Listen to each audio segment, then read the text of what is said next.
Part 2. Hour 2 began with a new rule. Do not look outside the windows for longer than 10 seconds. At first I didn't understand why. The ocean below was black. The sky above was black. Nothing to see. But after about 20 minutes I made the mistake. I stared too long. The water below the plane started moving. Not waves. Shapes. Something massive swimming just beneath the surface. Keeping pace with the plane, the attendant appeared beside me again. Different face this time. Same uniform. You're lucky, she said quietly. Sometimes it notices. Hour 3 introduced the wrong passengers. A man in row 11 stood up and started walking down the aisle. Slow. Stiff. Like someone learning how legs work.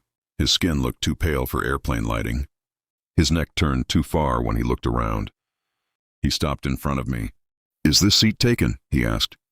His voice sounded like it was coming from somewhere deep inside his chest, echoing. I remembered the rule. Do not speak to passengers who boarded at the wrong time, so I stayed silent. The man stared at me for a full minute. Then he sat down in 17A, my original seat. The plane shuddered violently. From that moment on, I never saw him blink. By hour 4, the cabin layout started changing. Rows repeated, seat numbers looping. You could walk 20 rows forward and end up where you started. The attendant explained it casually. Some passengers wandered during this part of the flight.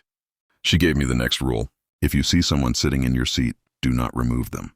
Unfortunately, the thing sitting in 17A started talking. At first it spoke normally. Then it started repeating things it shouldn't know.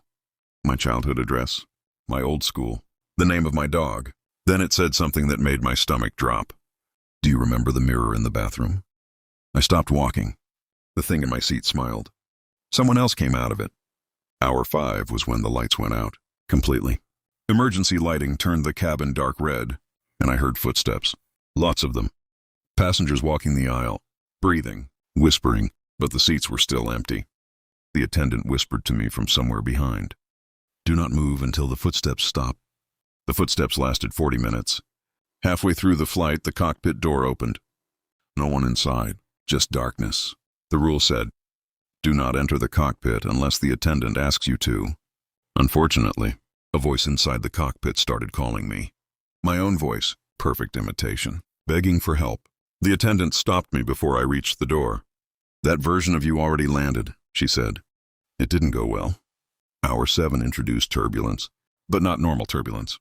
The plane felt like it was drifting sideways, like gravity was wrong. Passengers appeared again, but they were sitting backwards, facing the rear of the plane, all of them staring at me, none of them blinking.